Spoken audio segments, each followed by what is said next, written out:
He works in the field, এই বাক্যের মধ্যে কি কোনো অবজেক্ট আছে? বা he works in the field এই বাক্যটাকে যদি প্যাসিভ করতে বলা হয়, আমরা কি প্যাসিভ করতে পারবো বা প্যাসিভ করা যাবে কিনা? দেখো, যখন আমরা ভয়েস চেঞ্জ করি বা ইংলিশে কথা বলি, তখন ভয়েস চেঞ্জটা আসলে খুব দরকার হয়। তখন কোনো পার্টিকুলার ব্যাপারের উপর কথা বলতে গেলে ভয়েস চেঞ্জ দরকার হয়। তার জন্য অবজেক্টটাকে খুব ভালো করে জানা দরকার। এখন কারণ আমরা জানি ভয়েস চেঞ্জ করতে গেলে অবজেক্টটাকে প্রথমে আনতে হয়, মানে সাবজেক্ট আনতে হয়। তাহলে এইটাকে তোমাকে যদি বলা হয় প্যাসিভ করো, তুমি এটা কি প্যাসিভ করতে পারবে? আসলে হলো করতে পারবে না। কারণ এই বাক্যে মূলত অবজেক্ট নেই। এই যে লাস্টের অংশটুকু ভার্বের পরে, এইটা মূলত অবজেক্ট না, এক্সটেনশন এটা। তাহলে অবজেক্ট কি আসলে? অবজেক্ট পেতে গেলে তোমাকে কি বা কাকে দ্বারা প্রশ্ন করতে হবে। কি বা কাকে দ্বারা, ইংলিশে বললে হোয়াট বা হুম দ্বারা প্রশ্ন করতে হবে। আর এই বাক্যটি হলো কি ইনট্রানজিটিভ ভার্ব, আর ইনট্রানজিটিভ ভার্বগুলো কখনো অবজেক্ট গ্রহণ করে না। কথাটি ক্লিয়ার? তাহলে এই বাক্যের আমরা কি করতে পারবো না, প্যাসিভ করতে পারবো না, কারণ এই বাক্যে আসলে অবজেক্ট নেই। তাহলে এখন অবজেক্টটাকে ভালো করে চিনে নেই, কারণ যেহেতু এটা একটি খুব গুরুত্বপূর্ণ জিনিস। He gave me a flower, সে আমাকে একটি ফুল দিয়েছিল। এই ভার্বের কাছে প্রশ্ন করো, একবার করবা কি দ্বারা, একবার করো কাকে দ্বারা। দেখো তো কি পাও। সে দিয়েছিল, কি দিয়েছিল, কি পাচ্ছি আমরা?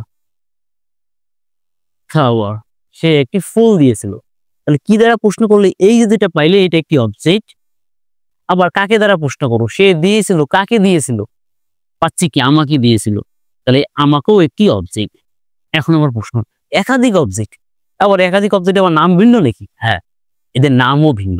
দেখো, যখন এই অবজেক্ট গুলো যেটি দ্বারা বস্তুকে বুঝাবে, দেখো আ ফ্লাওয়ার একটা বস্তুবাচক, হ্যাঁ, এটাকে আমরা বলবো ডিরেক্ট অবজেক্ট। ডিরেক্ট অবজেক্ট অর্থাৎ বস্তুবাচক অবজেক্টকে বলা হয় ডিরেক্ট অবজেক্ট। আর এটি হলো একটি, এটি ব্যক্তিকে বুঝাইছে, এটি হলো, তাহলে এটাকে বলা হয় ইনডিরেক্ট অবজেক্ট। Indirect object. তাহলে আমরা অবজেক্ট দুটো চিনলাম, যে অবজেক্ট হলো কি একটা ব্যক্তিবাচক এক অবজেক্ট, একটা হলো বস্তুবাচক অবজেক্ট। দেখো, যখন তুমি একটা বাক্য গঠন করবে, অবশ্যই ফার্স্টে ব্যক্তিবাচক অবজেক্টটা রাখবে, অর্থাৎ ইনডিরেক্ট অবজেক্টটাকে রাখবে।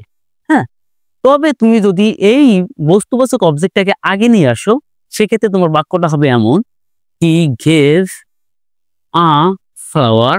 দেখো, আমি ডিরেক্ট অবজেক্টটাকে অর্থাৎ বস্তুবাচক অবজেক্টটাকে আগে নিয়ে আসলাম, ফ্লাওয়ার এফ হলো ডব্লিউ ইয়ার, তারপর আমি ব্যক্তিবাচককে নিলাম। সেক্ষেত্রে এই ব্যক্তিবাচকের আগে একটি টু যোগ করতে হবে। বুঝতে পারছো? সো এটাই ছিল আমাদের অবজেক্ট নিয়ে ক্লাস। তো আশা করি ক্লাসটি ভালো লাগছে। যদি ক্লাসটি ভালো লাগে আমার চ্যানেল সাবস্ক্রাইব করবে। Thanks for watching.